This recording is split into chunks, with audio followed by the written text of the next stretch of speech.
Greetings and hallucinations to all you folks out there, and welcome to the semi-final round of the 3 vs 3 tournament, the search for the Musketeers. The map is phased. It is the bluest blue that has ever seared the back of your eyeballs, and we'll talk about it in just a second after I introduce these lovely teams. On the north side, we have Blinchik, Seraphim, the faction of choice, and looks like he's going for 2 land factories right off the bat. RoboGear going UEF with a single land factory placed, going for the mass extractors and then rush building the Hydro.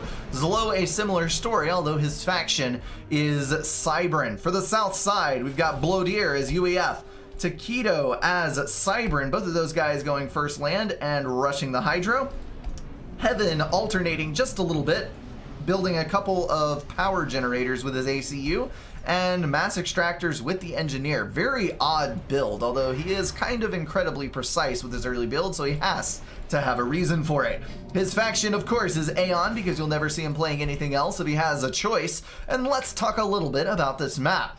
So this is a convoluted mess, a maze of choke points. What you need to remember is that when a map has this many choke points, you might be tempted to build point defense, but you must resist that temptation, because you will need loads of land units to maneuver around and cover all of these access points. While you may be able to lock off one, the units can simply go around you or into another player's base, and you must not rely too much on stationary objects to protect your front line. We've got 2 hunters coming out from Zlo. I don't think I've ever seen him play a game without building early assault bots. I guess you could call that a trademark. We'll have to see how effective those are as we move into the early portion of this game.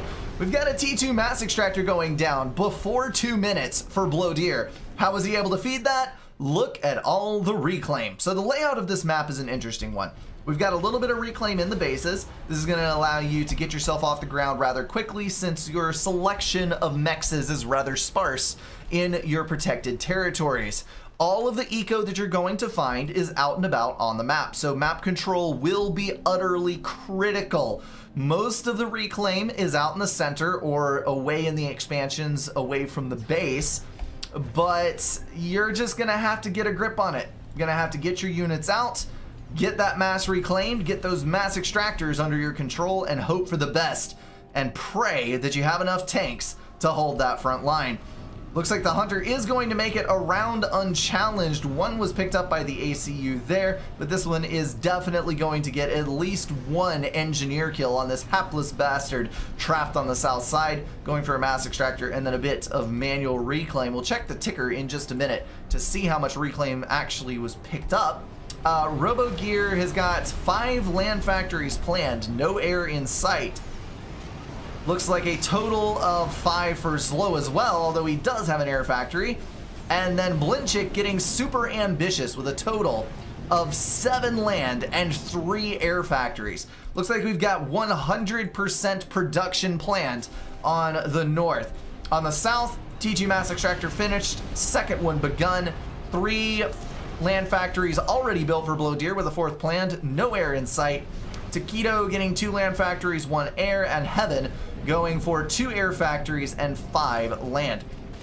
So we're seeing a much more balanced build from the south side and a lot more units from the north. Just look at the quantity flowing down from these bases. So what I'm seeing here is that in the early portion of this game, should the south side stay alive, they will be in a much better position overall. Blodier is an eco whore at heart, and he is doing an excellent job of it, but that means his ACU is out, extremely exposed with no units to back it up as the tanks begin flowing in from the north side. The south does have a little bit better grasp on air, but I don't think that's going to last incredibly long, because there is some assistance on the air factories in the north. They will be able to pick up quickly. My main concern is going to be whether or not these tanks will kill off the map control that the south team is trying to hold and eliminate them in the middle portion of the game. Blodier moving up to grab a mass extractor on the front, reconsidering very quickly. Taquito is going to take up a position inside the mountain range, which is a little weird. I would assume that you'd want your ACU out protecting one of the gaps, but whatever, he's got his reasons. He's a much higher rank than I am, so I won't question it. Heaven building 4 more land factories up on the front line, which I think is a great idea.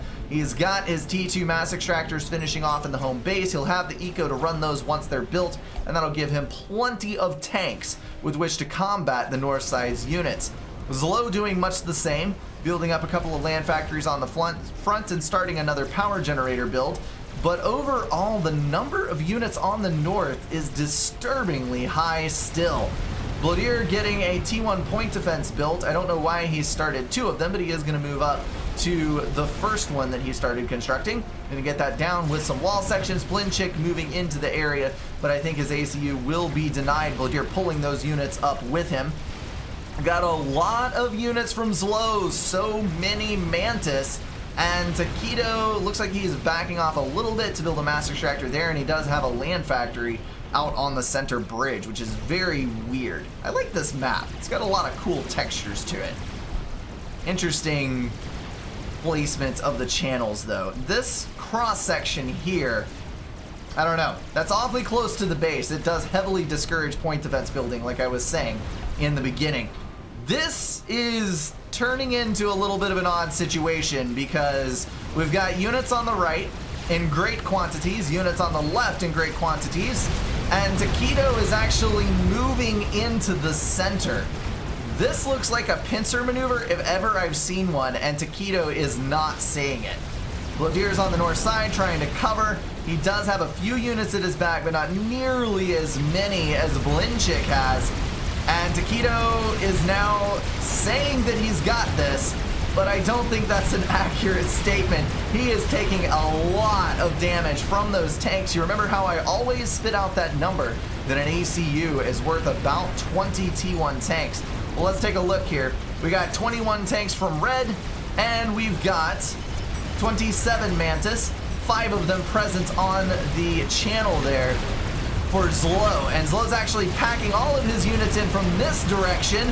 Run, Forrest, run! Such an appropriate naming mod. My leg is not broken. That is amazing. He's now getting hit from both edges. He's got to find a place for his ACU to go. Blodier now in danger as well as those units begin to close on his ACU. He's going to have to put his faith in the damaged T1 point defense that is behind him. Taquito down to 600, 400, 300. If he can get below the firing range, yet no, he's going to get back out. If he would have stayed on the south side, he might have stood a chance. But that is going to be the end of his ACU. Blodier as well is dead. Oh my, such a failure. But it can happen to any of us. There goes Blodier, embracing the warmth of nuclear oblivion. And that just leaves Heaven all by his lonesome to fight 3 players on the north side. Was this a more compact, traditional team map, he might stand a chance. But with all of this open space available, I don't think he's going to be able to take control of all of it. But he is going to stay in and fight it out till the very bitter end. I hate to be a prophet of doom, but going eco on a spam map does that sometimes. Zlo has a single solitary T2 mass extractor. We've got 2 T2s for RoboGear, and it looks like 3 for Blinchik, but Blinchik had greater map control and reclaim than Blodier did. Blodier went for all those early mass extractor upgrades and then just did not have the unit count to counter what was coming from the north. Same story for Taquito. A shame to see. That was a fast game. It shows you how quickly your plans can fold if they're not implemented correctly. I think the moral of the story is, don't stick your ACU on this pass because you will get clobbered from both directions. That is gonna wrap everything up for this video, guys. If you enjoyed it, feel free to drop a like and share it with someone. If you want to support the channel, catch the streams, or join the Discord, check out the links in the description. Thank you all for being at least partially insane, and I will see you in the next one.